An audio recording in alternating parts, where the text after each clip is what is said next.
ಪ್ರೀತಿಯ ಓದುಗ ಬಂಧುಗಳಿಗೆ ಈ ನಿಮ್ಮ ಶಿಲ್ಪ ಎಂ ಶಿವಪಾರು ಮಾಡುವ ನಮಸ್ಕಾರಗಳು. ಕಲ್ಯಾಣ ಪ್ರೇಮ ಕಲ್ಯಾಣ ಸಂಚಿಕೆ 66.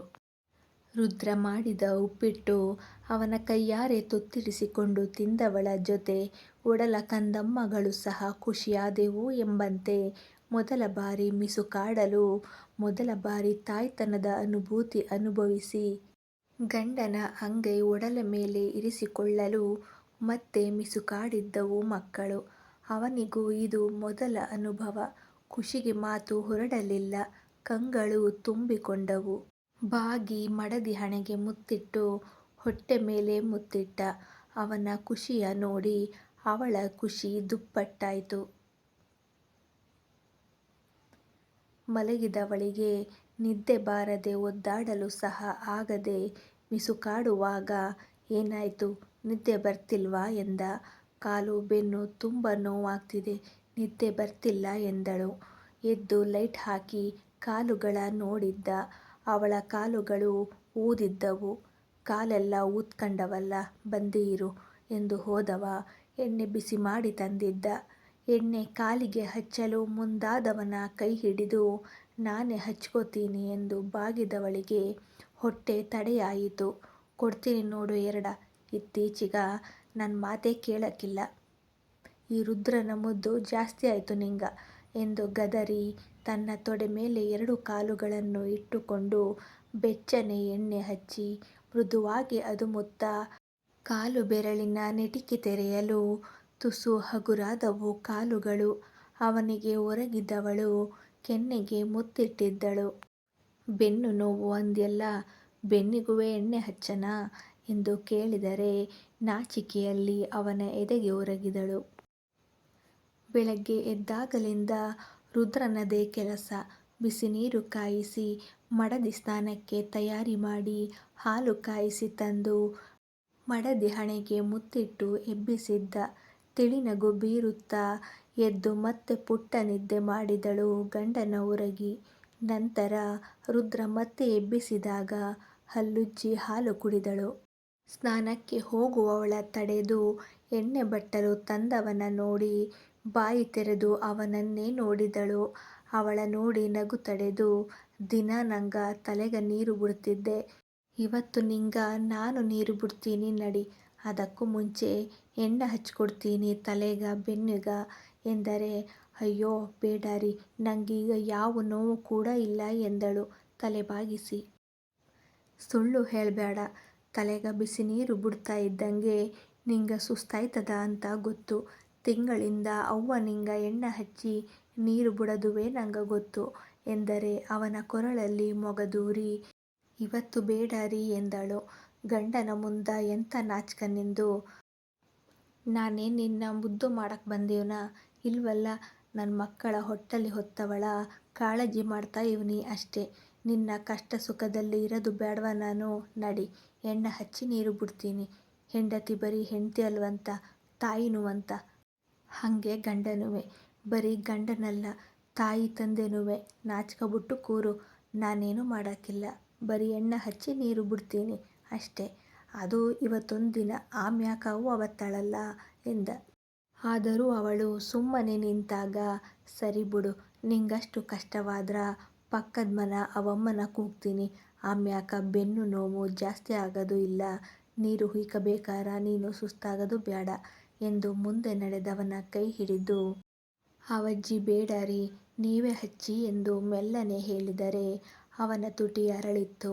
ಎಣ್ಣೆ ಹಚ್ಚಿ ನೀರು ಬಿಡುವವರೆಗೂ ಅವನ ಮೊಗ ನೋಡುವ ಸಾಹಸ ಮಾಡದವಳ ನೋಡಿ ಅವನಿಗೆ ನಗು ಬರುತ್ತಿತ್ತು.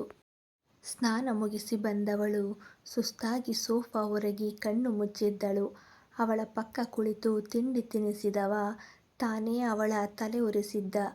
"ಜಡೇನು ಹಾಕ್ತೀರ ರೀ" ಎಂದು ನಗುತ್ತಾ ಕೇಳಿದವಳ ಕೆನ್ನೆ ಬೊಗಸೆಯಲ್ಲಿ ಹಿಡಿದು "ಅದೆಲ್ಲ ಬರಾಕಿಲ್ಲ ನೋಡು ನಂಗ, ಬೇಕಾರ ದಿನಾ ನಾನೇ ಎಣ್ಣೆ ಹಚ್ಚಿ ನೀರು ಬಿಡ್ತೀನಿ" ಎಂದರೆ ನಾಚಿಕೆಯಲ್ಲಿ ಮುಖ ಮುಚ್ಚಿಕೊಂಡಳು.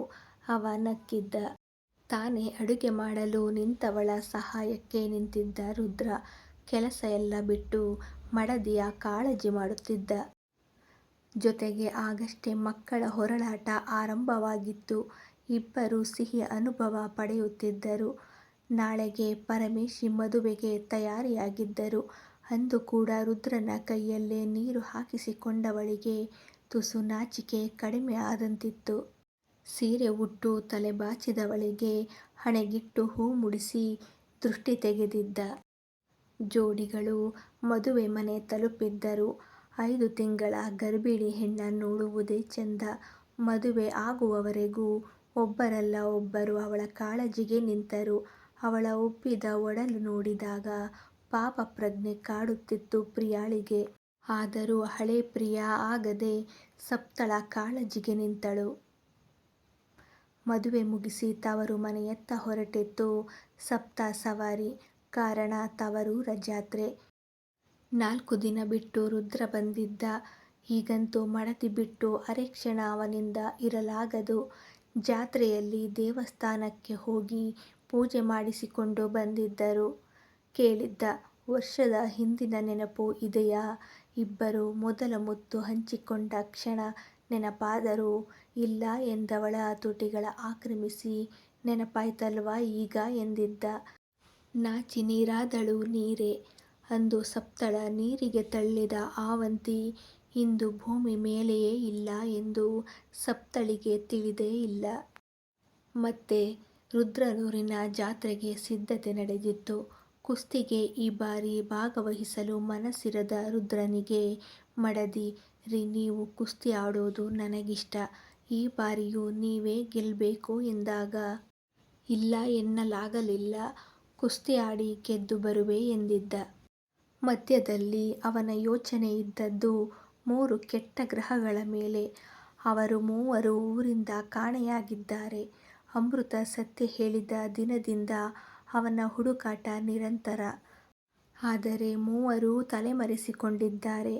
ಆದರೀಗ ಮಡದಿ ಕಾಳಜಿ ಮುಖ್ಯ. ತನ್ನವಳ ತಾಯ್ತನದ ಖುಷಿಯಲ್ಲಿ ನಾನು ಭಾಗಿಯಾಗುವುದು ಮುಖ್ಯ ಎಂದು ಅತ್ತ ಗಮನ ಕೊಡುವುದು ಕಡಿಮೆ ಮಾಡಿ ಪೂರ್ತಿ ಗಮನ ತನ್ನ ಮಡದಿ ಮೇಲೆ ಇರಿಸಿರುವ. ಸಿಹಿ ಅನುಭೂತಿಯಲ್ಲಿ ಕ್ಷಣ ಕ್ಷಣ ಮಿಂದೇಳುತ್ತಿರುವ. ಹಬ್ಬದ ಸಂಭ್ರಮ ಆರಂಭವಾಗಿತ್ತು. ಇಬ್ಬರು ಬೀಗರ ಮನೆಯವರು ಮನೆ ತುಂಬಿದ್ದರು. ಸಪ್ತಳಿಗೆ ತಿಂದು ಓಡಾಡುವ ಕೆಲಸವಷ್ಟೇ. ಇದು ಬೇಕೆಂದು ಕೇಳುವ ಮೊದಲೇ ಅವಳ ಮುಂದೆ ಎಲ್ಲವೂ ಇರುತ್ತಿದ್ದವು. ದಿನವೂ ಕುಸ್ತಿ ಕಸರತ್ತು ನಡೆಸಿ ಬೇಗ ಮನೆಗೆ ಸೇರಿ ಮಡದಿ ಒಡಲ ಮೇಲೆ ಕೈ ಇರಿಸಿ ಎದೆ ಮೇಲೆ ತನ್ನವಳ ಅಪ್ಪಿದರೆ ಅವನಿಗೆ ದಿನಪೂರ್ತಿ ಆಗುವುದು. ಹೊರಟು ರುದ್ರ ತುಸು ಮೆತ್ತಗಿರುವುದು ಕಡಿಮೆಯೇ. ಗದರುತ್ತಲೇ ಮಡದಿ ಕಾಳಜಿ ಮಾಡುವುದು, ಪ್ರೇಮಿಸುವುದು ಅದೇ ಅವನಿಗೆ ಭೂಷಣ, ಅವಳಿಗೆ ಪ್ರಿಯ. ಅಂದು ಜಾತ್ರೆಗೂ ಮುನ್ನ ಕುಸ್ತಿಯ ದಿನ. ಉಬ್ಬಿದ ಒಡಲ ಮಡದಿ ಆರತಿ ಮಾಡಿ ಗಂಡನಿಗೆ ಕುಂಕುಮ ಇಟ್ಟು ವಿಜಯಿಯಾಗಿ ಬನ್ನಿರೆಂದು ಹಾರೈಸಿ ಕಳುಹಿಸಿದ್ದಳು. ಅವಳಿಗಾಗಿ ಜಾಗ ಮೀಸಲಿರಿಸಿದ್ದ ಜಗ್ಗ. ಮನೆಯವರ ಜೊತೆ ನಿಂತು ಗಂಡನ ಕುಸ್ತಿಯ ಕಣ್ತುಂಬಿಕೊಳ್ಳುತ್ತಿದ್ದಳು. 7 ತಿಂಗಳ ಹೊಟ್ಟೆ. ಹೆಚ್ಚೇ ದಪ್ಪ ಅವಳಿಗೆ. 2 ಮಕ್ಕಳು ಆರೋಗ್ಯವಾಗಿ ಬೆಳೆದಿದ್ದರು. ಸೀರೆಯುಟ್ಟು ಒಡಲ ಮೇಲೆ ಕೈ ಇರಿಸಿ ತನ್ನ ಗೆಲುವು ನೋಡಲು ಕಾತರಿಸಿ ನಿಂತಿದ್ದವಳ ಒಮ್ಮೆ ನೋಡಿದ್ದ. ನಕ್ಕಳು. ಅವ ನೋಟ ತನ್ನತ್ತ ಬೀರಿದಾಗ ಅವ ಕೂಡ ಸಣ್ಣಗೆ ತುಟಿ ಅರಳಿಸಿ ಕುಸ್ತಿಗೆ ನಿಂತ. ಮೊದಲ ಸುತ್ತು ಆರಂಭವಾಗಿತ್ತು. ಹೊಟ್ಟೆಯೊಳಗೆ ಕೂಡ ಕುಸ್ತಿ ಆಡುತ್ತಿರುವರೇನೋ ಮಕ್ಕಳಿಬ್ಬರು ಎನ್ನುವಂತೆ ಹೊಟ್ಟೆಯಲ್ಲಿ ಮಕ್ಕಳ ಚಲನೆ ಹೆಚ್ಚಾಯ್ತು. ಅತ್ತಮ್ಮ ನಿಮ್ಮ ಮಗನ ಜೊತೆ ಇಲ್ಲಿ ಹೊಟ್ಟೆಯೊಳಗೆ ಅವರ ಮಕ್ಕಳು ಕೂಡ ಕುಸ್ತಿ ಆಡ್ತಾ ಇದ್ದಾರೆ ಎಂದಳು ನಗುತ್ತಾ. ಭಾಗೀರಥಿ ಅವಳ ನಗು ನೋಡಿ ದೃಷ್ಟಿ ತೆಗೆದು ಅವಳ ಹೊಟ್ಟೆ ಮೇಲೆ ಕೈ ಇಟ್ಟು ಹೌದು ಎಂದು ನಕ್ಕಿದ್ದರು. ಪ್ರಿಯಾ, ಶೈಲಾ, ಕಾವ್ಯ ಎಲ್ಲರೂ ಅವಳ ಒಡಲ ಮೇಲೆ ಕೈ ಇಟ್ಟು ನಕ್ಕಿದ್ದರು. ಅಕ್ಕ ಗ್ಯಾರಂಟಿ ಭಾವನ ನೆಕ್ಸ್ಟ್. ಇಬ್ಬರು ಮಕ್ಕಳಲ್ಲಿ ಯಾರು ಗಂಡಾಗ್ತಾರೆ ಅವರೂ ಕುಸ್ತಿ ಆಡ್ತಾರೆ ಅನ್ಸತ್ತೆ ಎಂದು ಹೇಳಿ ನಕ್ಕಿದ್ದಳು ಕಾವ್ಯ. ಮೊದಲ ಸುತ್ತಲ್ಲಿ ಗೆದ್ದಿದ್ದ ರುದ್ರ ಮಡದಿಯತ್ತ ಒಮ್ಮೆ ನೋಡಿ ಸಂತೋಷವಾ ಎಂಬಂತೆ ಕಣ್ಣಲ್ಲೇ ಕೇಳಿದರೆ ಹ್ಞೂ ಎಂದು ತಲೆ ಆಡಿಸಿದಳು. ಎರಡನೇ ಸುತ್ತಿಗೂ ಮೊದಲು ಮಡದಿಗೆ ಎಳನೀರು ಕಳುಹಿಸಿದ್ದ. ಪ್ರಿಯಾ ಕಾವ್ಯ ಇಬ್ಬರೂ ಓ ಎಂದು ಕಿರುಚಿದ್ದರು. ಸಪ್ತ ಅವನ ಕಾಳಜಿಗೆ ಮತ್ತೆ ಮತ್ತೆ ಸೋಲುತ್ತಿದ್ದಳು. ಎರಡನೇ ಸುತ್ತಲ್ಲಿ ಪಕ್ಕದೂರಿನ ಬೈರನೇ ಗೆದ್ದು ರುದ್ರನಿಗೆ ಎದುರಾಳಿಯಾಗಿ ನಿಂತಿದ್ದ. ಮೂರನೇ ಸುತ್ತಲ್ಲಿ ಬೈರ ಮತ್ತು ರುದ್ರನ ನಡುವೆ ಕಾಳಗ. ನಾನಾ ನೀನಾ ಎಂದು ಹೋರಾಡಿ ಕೊನೆಗೆ ರುದ್ರನೇ ಗೆದ್ದು ಬೀಗಿದ್ದ. ಮಡದಿ ನೋಡಿ ಮೀಸೆ ಒಮ್ಮೆ ತೀಡಲು ನಿಂತಲ್ಲೇ ಗಂಡನಿಗೆ ದೃಷ್ಟಿ ತೆಗೆದವಳ ನೋಡಿ ನಗು ಬಂದು ಬಿಟ್ಟಿತ್ತು ಅವನಿಗೆ. ಎಂದಿನಂತೆ ಮನೆಗೆ ಬಂದವನಿಗೆ ಭಾಗೀರಥಿ ದೃಷ್ಟಿ ನಿವಾಳಿಸಲು ಮಡದಿಯತ್ತ ನೋಡಿದ. ಬೇಡ ಕಷ್ಟವಾಯ್ತದ ನಿಂಗ ಎಂದವನ ಮಾತು ಕೇಳದೆ ತಾನೇ ಎಣ್ಣೆ ಹಚ್ಚಿದ್ದಳು ಗಂಡನ ಮೈಕೈಗೆ. ಅವಳಿಗದು ಖುಷಿ. ಬಿಸಿ ನೀರು ಸುರಿದು ಉಫ್ ಉಫ್ ಎಂದು ಕೈ ಊದಿಕೊಳ್ಳುವ ಅವಳ ನೋಡಿ ನಕ್ಕು ಕೆನ್ನೆ ಹಿಂಡಿದ್ದ. ರೀ ನೀವು ಕುಸ್ತಿ ಆಡುವಾಗ ನಮ್ಮ ಮಕ್ಕಳು ಕೂಡ ಹೊಟ್ಟೆ ಒಳಗೆ ಕುಸ್ತಿ ಆಡ್ತಾ ಇದ್ರು ಎಂದವಳ ಒಡಲ ಮೇಲೆ ಕೈ ಇಟ್ಟು ಓ ಹಂಗಾರ ಕುಸ್ತಿ ಈಗ್ಲೇ ಹೇಳ್ಕೊಡ್ತಾ ಇದೆಯಾ ಹೆಂಗ? ಗಂಡು ಮಕ್ಕಳ ಹೆತ್ರ ನನ್ನಂಗ ಒರಟು ಸಿಂಹಗಳೇ ಆಗದು ಅದ್ಕ ನಿನ್ನಂಗ 2 ಮೊಲದ ಮರಿನೇ ಹೆರು ಎಂದ. ಪರ್ವಾಗಿಲ್ಲ ಒಂದಾದ್ರೂ ಮರಿ ಸಿಂಹ ಬೇಕು ನನಗೆ ಎಂದಳು. ಸೋಮಪ್ಪ ಮ್ಯೋ ಮಗೀಗ 8 ತಿಂಗ ಇನ್ನೇನ ತುಂಬುತ್ತ ಅಲ್ವಾ ಜೋರಾಗಿ ಸೀಮಂತ ಮಾಡ್ಬೇಕು ಎಂದರೆ ಭಾಗೀರಥಿ ಹೂಗುಟ್ಟಿದರು. ರುದ್ರ ಮಡದಿಯ ನೋಡಿದ್ದ. ಸಪ್ತ ಗಂಡನ ಮುಖ ನೋಡಿ ನಕ್ಕಿದ್ದಳು. ಅವಳ ಖುಷಿ ಎದ್ದು ಕಾಣುತ್ತಿತ್ತು. ಮುಂದುವರಿಯುವುದು. ಥ್ಯಾಂಕ್ಯೂ. ಕತೆ ಇಷ್ಟವಾಗ್ತಿದ್ರೆ ಓದಿ ವಿಮರ್ಶೆ ನೀಡಿ ಸಬ್ಸ್ಕ್ರೈಬ್ ಮಾಡಿ ಪ್ರೋತ್ಸಾಹಿಸಿ.